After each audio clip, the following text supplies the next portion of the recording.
I'd like to welcome Neil Jolly. Neil, how are you? Good, thanks, Mark. Neil, where are you based? Based in Singapore. And you work just in Singapore, or whereabouts do you go? No, not just in Singapore. I actually I use Singapore as a base, but I actually get up into mainland China and across to South Korea and Taiwan and a few other places like that. Yeah. Neil, can you speak Chinese or Korean or? Basic, very basic. Enough to order a beer, Mark. And Peking duck. And Peking duck, yeah. With fried rice, that's me. Oh, that's great. Are the horses different in China to what they are, say, in Australia? In Australia, I guess the main horses that dentists do would be, well, particularly from our association, would be race horses and your warm blood hacks and your trotters and that and so forth. In China, racing is very amateurish, so we don't come across so many thoroughbreds as such. The thoroughbreds we do see are those that have been retired from the Macau or Hong Kong jockey clubs. Yeah. But predominantly the most, the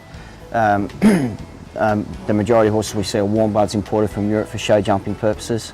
Okay. And polo is really starting to become big time up there at the moment. Yeah. So Neil, you work in China, you get to work on different sorts of horses. Are they just race horses? No, Mark.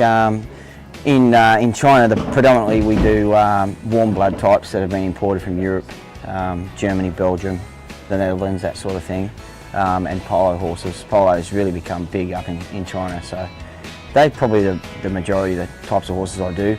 Thoroughbreds not so much, because the racing in China is quite amateurish still at this stage. Yeah. What's in it?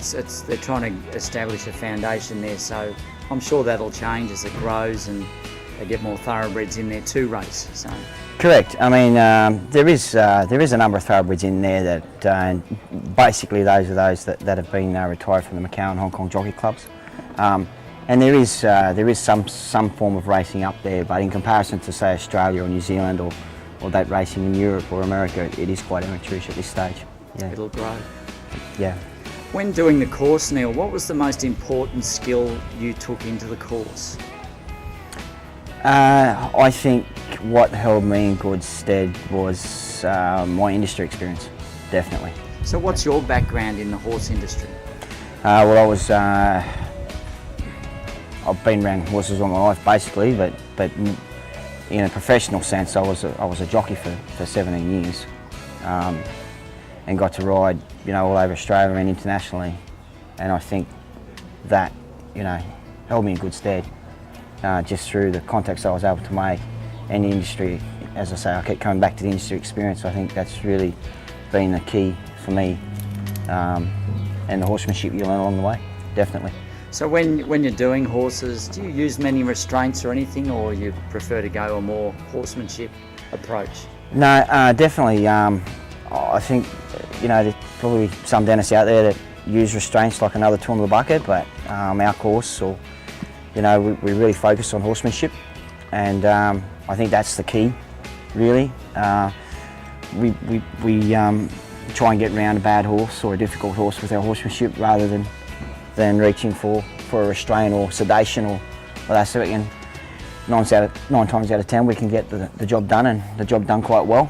So I think the fact that all the members of Good Horsemen really stands us apart from, say, many other people. Yep. Horsemen and horsewomen. Yeah, horsemen and horsewomen, I should say, yeah. Yeah, absolutely.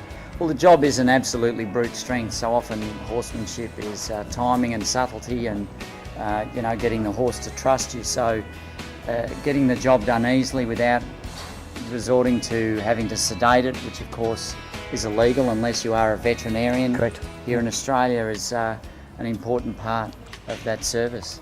Yeah, I mean, if you look at someone like myself and Brendan Cohen, for instance, we both former jockeys. We're not the biggest guys around, and if it was brute strength, then we wouldn't be able to get the job done. So it is technique, subtleties, and being able to read your horse, just things like that. Yeah. Fantastic. Oh well, Neil, all the best, and thank you very much. Thanks, mate. Appreciate it.